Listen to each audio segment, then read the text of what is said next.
Hello, listeners. This is Kat. Welcome back to Put Your Hands Up Podfix. This will be the continuation of Watch Your Heroes Fall. This will be Part 2, Chapters 2 and 3. Chapter 2, Phase 1, Get Your Ducks in a Row. Begin Phase 1. Get your ducks in a row. You know what I said about getting your ducks in a row? Yeah. This isn't getting your ducks in a row. This is putting your ducks through a wood chipper. Carly, The Other Woman, 2014. Chapter 3, Phase 1, Stage 1, Collect Your Ducks. There is nothing in the world that is more frustrating than when you're dating a boy who normally barely needs a second party to keep a conversation going, and all of a sudden, out of nowhere, he shuts up. For like 3 days. Shoto's even been poking Izuku's hot topics. He's mentioned his favorite up-and-coming heroes a few times throughout these days, asked him about strategies for some of their tests, even if he didn't really need the help, to try and get Izuku to talk again. And it will work for about half an hour, maybe a little bit more. But then Izuku will go right back to brooding, jittery silence, or worse still, he'll go lock himself in his room and mutter to himself for the rest of the afternoon. One Tuesday, Izuku stood up in the middle of a conversation with Ochako about something. Shoto no longer remembers, clearly, maybe it had been about Bakugo's latest violent antic, and he wandered straight to his room, and he didn't come out until dinner. In class, Izuku takes notes a little more fervently than usual, and he spends any spare moments glaring at the scar marring their homeroom teacher's cheek like he hates it, personally. To be fair, everyone hates that scar, because they all know how Aizawa-sensei got it, protecting them from 30 adult villains and a Nomu, all with killing intent. Less than a month into the school year, nobody forgot what happened at the USJ, just like they didn't forget what happened at their training camp, just like Shoto and Tenya and Izuku didn't forget what happened in that alleyway during their internships. They all remember. But why stare at it so harshly now, so long after USJ? It's a little thing. They're all just little things. But what Shoto notices most is the quiet, and he doesn't like it. If Shoto didn't know Izuku as well as he did, he might not have noticed how weird he was being, because honestly, he's only being a little weird. But Shoto notices because that's his boyfriend. So, when Izuku sits in his room in the dorms, door locked, muttering, staring at a bright red notebook for hours, until Ochako threatens to break the door down if he doesn't go eat dinner, Shoto notices. When his eyes go hard and he stares at Mineta, like if one little thing snapped, Shoto notices. Just little things. Izuku has always reviewed his notes and muttered in his room a lot, but the door is usually unlocked. Izuku zones out into space sometimes, but never with that expression. And still that quiet, because Izuku hasn't been talking to him these past few days. Normally Izuku blabbers on, a mile a minute, about anything and everything, and Shoto is really just happy to have someone to fill the silence and sit with him. And he never has quite as much to say, so he just lets Izuku talk. But this week, ever since they came home from Izuku's house, Izuku doesn't talk nearly as much. He'll start muttering, notice that Shoto is there, and then bite his lip and stop talking. Shoto hates it. Hates that Izuku isn't talking to him. Never mind that Shoto doesn't usually respond, and he thought he did something wrong. He asked Momo about it, and Mina and Jiro, who were in her room at the time, and they all immediately asked him when his birthday was. When his answer was nowhere in the near future, and neither were any other holidays, they decided that it's Midoriya, for goodness sake. If he were mad at you, he'd definitely tell you. And then they told Shoto that it likely wasn't anything to worry about, because Izuku always talks out his worries, they said. But they don't know Izuku like Shoto does, and they don't know there's things Izuku won't ever say out loud, either because he can't or because he won't. But regardless, Shoto has noticed that something is a little weird with Izuku lately. So he's got a hunch already when Izuku texts him, Yaoyorozu Momo, and Shinso Itoshi to eat lunch with him out in the shade of a very specific, very out-of-the-way persimmon tree on campus instead of in the lunchroom on Wednesday. And he tells them not to invite anyone else. So, of course, everyone meeting under that one specific persimmon tree, ringed in by vicious holly bushes, is a little anxious. What does Izuku want that's so serious? Izuku is serious about twice a month, and on life-or-death occasions, almost exclusively. They're worried it's the latter. Izuku attracts trouble, even if he always means well, and if he's serious about it, then there's a reason he called just the three of them. Nobody else. They can respect that. Izuku was smart. He wouldn't have called them all, secretly, suspiciously, to the shade of persimmon trees and holly bushes without good reason. When class gets out for lunch, though, Izuku doesn't walk to the meeting place with Shoto, the way they walk to lunch together every other day. No. Today, he runs out of class ahead of Shoto, clutching his bag tight to his chest, mumbling all the way, too distracted to wait for Shoto to pack up his textbook and pens, and Shoto's left to walk with Momo and Hitoshi, who catches up with them outside the 1A classroom. All three of them give half-assed excuses on their way out of class to Tsuyu and Ochako and Kaminari, who ask them where they're going. I'm working on a personal project today. Sorry for the inconvenience. I'm training with this crispy-looking chicken nugget and his boyfriend. Yes, training. No, thank you, Ochako. Go eat lunch. Mostly, they're just a little anxious, in a stomach-twisting, cheek-biting, nail-digging kind of way. He probably just has a new strategy for the heroics test next Wednesday. Momo tries. Even from her, it sounds forced. She's got the homemade bento she cooks up in the kitchen every morning clutched in her fingers. Knuckles not white, but getting there. The air doesn't sit right on her shoulders. It's too heavy. Hitoshi scratches out a little chuckle like it might help the tension. Or he's finally fallen off the deep end, and he wants us to join a cult. He jokes. He's not sure about this either. All he knows is that he trains with Izuku 1 day more a week than he trains with Aizawa, and Izuku has canceled 3 out of their 4 training sessions so far this week. Weak excuses each time, but Hitoshi had thought, hey, life happens. Now after that cryptic invitation to this foreboding lunchtime meeting, Hitoshi's less sure. The sunlight on the walking path across campus still feels constricting. Shoto shrugs. He trusts Izuku, but he's worried. Like, really worried. Because if Momo and Hitoshi are worried and Shoto isn't imagining things, like too quiet and a little weird, and that's bad. His scar squeezes his skin at the edges where Shoto can feel. Even if nobody can see, Shoto can feel. It warp with the slightest grimace. He can't decide if his right half is too warm or if his left half is too cold. Between the sunlight and the breeze, it makes his skin crawl. They can see Izuku's green hair, almost blending into the holly bushes around him, but peeking a little bit out above the barbed foliage. One by one, they scrape through the holly leaves and sit with Izuku in the grassy clearing in the middle of the bushes.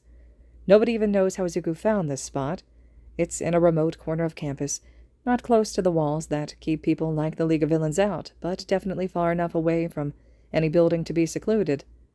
If it was anyone else calling them here, Shoto, Momo, and Hitoshi might have worried that they had been lured out to be mugged. But it's just Izuku sitting there, red notebook closed up in his lap, front wrinkled and a few page corners sticking awkwardly out or folded haphazardly in. Like the notebook is a few years old, but nobody has seen it in use for longer than the past week, maybe less. Izuku's face is placid, serene, calm, but not smiling. Izuku smiles at them once they're all sitting, and for a second, it's any other day. Shoto, listen to this. There's a new pro hero. They debuted yesterday, so we don't know a lot yet, but... That was the coolest strategy, Momo. The way you used your creation, just a little at a time to draw her in. I know you're going to be joining us in Class 1A soon, Hitoshi. You're improving way too fast for them to ignore you forever. And then the smile is overshadowed by the eyes. Grown over with thick, green, cleansing algae, it makes a shiver run up Hitoshi's spine. Momo grips her bento tighter. Shoto tries to hold Izuku's gaze. That works to get his attention. Oh, sorry, I was spaced out. I'll have to stop doing that if I want to get anywhere with this. With what? Hitoshi interrupts, before Izuku's muttering can overwrite whatever conversation they're meant to be having here. It's got to be important, but Hitoshi wants to cut to the chase anyway. Maybe because it's important. Izuku struggles to find the words for a second. His fingers, scarred, unmistakably, irreparably, flutter over those dog-eared pages in his notebook, but he ultimately decides not to open it. Instead, with a dreamy-sounding voice, he asks, Don't you just wish that things wouldn't be the way that they are? Izuku, Shoto replies softly. He's got no idea where this is coming from, but it doesn't sound good, and it's scaring Shoto a little. If he knew what was going on, he could help, but Izuku has been quiet, so he doesn't know, so he can't. He can just watch Izuku wade upstream in floodwater, waiting with the rest of the crowd to see how far he makes it. Momo, ever the polite one, too polite, unmistakably, irreparably, admits, I'm not sure what you mean, Izuku. Izuku's expression snaps awake. If he hadn't been sure of what to say before, she just reminded him. His whole face, from the muscles in his cheeks to the sharp canine teeth, is a live wire, stripped of the rubber coating, sparking at the end. A little threatening, even if that threat isn't aimed at anyone he's looking at. Momo, how was your internship? What? You never really told me the full story, Izuku presses. How was your internship with Uebame? Momo immediately knows what Izuku's trying to get at, but he seems a little unhinged, and there's a reason she never told him the full story. She's not fond of it. Shoto and Hitoshi are doing a poor job of hiding their concern. She starts to say, I don't want to, at the same time that Hitoshi interjects, I don't know what this has to do with. And Izuku cuts them both off with a sharp, How was it? Izuku. Shoto's tone is firm. He's never heard Izuku fall off the deep end before, not in all his ramblings, but now he's kind of starting to get desperate to know that Hitoshi's wisecrack on the walk to this shady little clearing wasn't banging the nail straight on the head. He can't stop Izuku from wading upstream, and he won't try, but he'll remind him of the riverbank. Izuku's expression muvels. The conviction doesn't leave, but just now, the dangerous stripped wire has been rewrapped in electrical tape. He gives Momo an apologetic look. His hand wanders from where it's been resting on the red cover of the notebook. One brushes Shoto's hand, his right hand, his cold hand, the one that happens to be closer at the moment, but then he retracts it nervously. Shoto grabs Izuku's hand and holds it anyways. I want them to understand, he explains to Momo softly, skittishly. Tell them what your internship was like. Her eyes dart all over the holly bushes, the bright, red, luscious berries and the sharp, painful leaves. Neither Shoto nor Hitoshi like that look on her. It was... She cuts herself off before she even starts, paints a smile onto her face. She's got practice doing that. All girls do, especially the ones training to be heroes. It was certainly informative. Uebame has a very interesting image that she upholds. Shoto and Hitoshi know what kind of image Uebame upholds. They also know that wasn't what Izuku was asking. Both of them don't like this direction for the conversation, and neither of them knows what Izuku is going to do with it. No! Izuku snaps, and his hand tightens in Shoto's. Momo, tell them what it was really like. I can't tell your story for you, but they need to hear it. Momo? Shoto echoes, concern in equal measure for his friend and boyfriend. Hitoshi shifts an eyebrow. He's still not sure why they're here. If Izuku's trying to get at something like someone messing with Momo, he'll go to bat for her, but he doesn't think that's quite it. Izuku wouldn't make her say what had happened if they were just going to give someone payback for making her upset, and he wouldn't go for payback anyways. Izuku isn't a revenge-oriented person. Then again, this lunch break is only 7 minutes in, and Hitoshi is already seeing a brand new side to Izuku. They all are. What happened, Momo? It was nothing, Momo insists, her voice placating. Just normal stuff.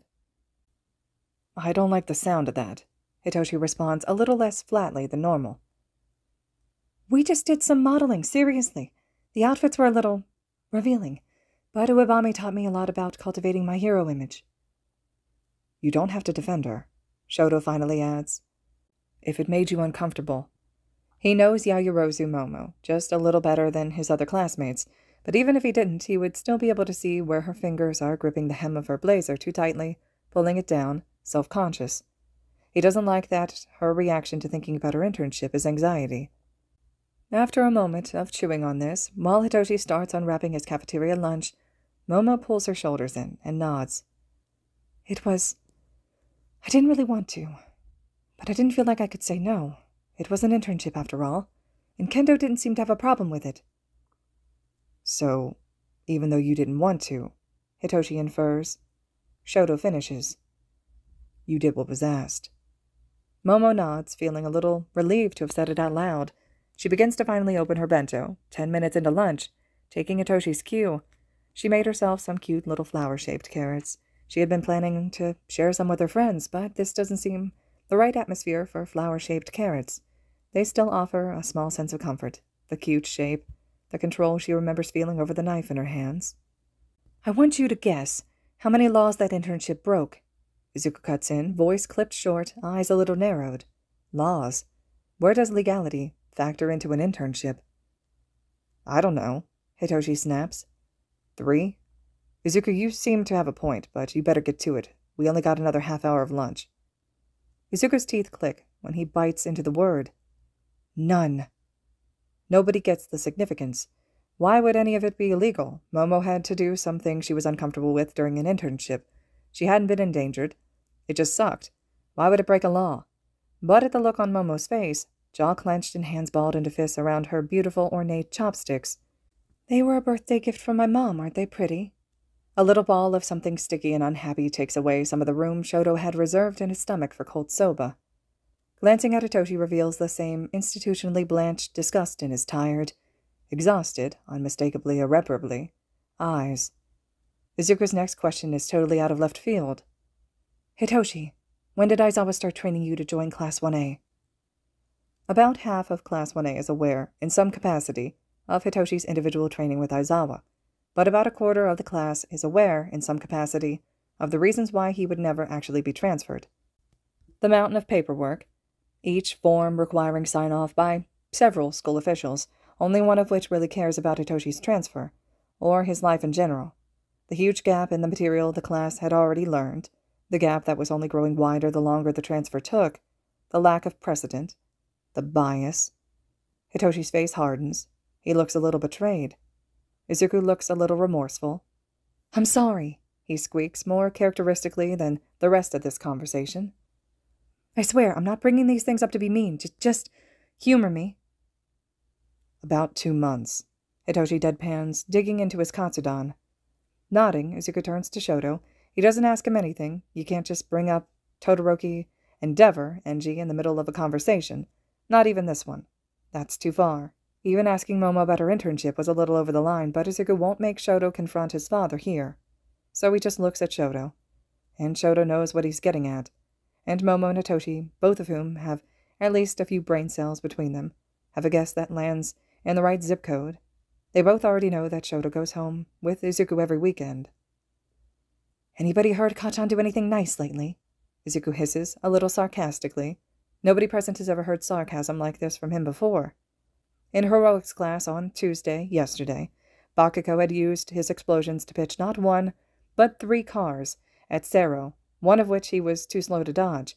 Recovery Girl had been pissed about another broken bone in Aizawa's class, and their teacher took the reprimand more genuinely than Bakugo did. Hell, Sero took the reprimand more genuinely than Bakugo, and he hadn't even been at fault. How about Mineta? Momo's wrists flexed to pull her blazer down even farther. Since the girls have started bathing together for safety, they've had to deal with Mineta trying all sorts of things. Phone cameras left recording, holes in the walls, holes in the ceiling, full-on attempts at infiltration. They're all starting to get to the point where the idea of taking a bath is an anxiety-inducing trigger. The locker rooms are hardly better. Izuku, what is your point? Hitoshi snaps again. I get it. Shit sucks, but what can we do about it? We're kids in high school, not... I don't fucking know. We're not heroes. Yet, Shoto adds quietly. They all appreciate the yet. They let it have its moment. Then Izuku smiles again. It's a different smile now, an unfamiliar smile. A smile that smells like holly bushes and persimmon trees and something imminently sharp. Don't you just wish? Izuku repeats more fiercely than before, but not without the wistful, wishing quality it first had. That we can make things be different than they are. The red notebook glows against the holly leaves. All right, listeners, this concludes Chapter 3 of Watch Your Heroes Fall. Chapter 4 will be next. I hope you all are enjoying this so far. Let me know your thoughts and reactions, and as always, thank you so much for listening.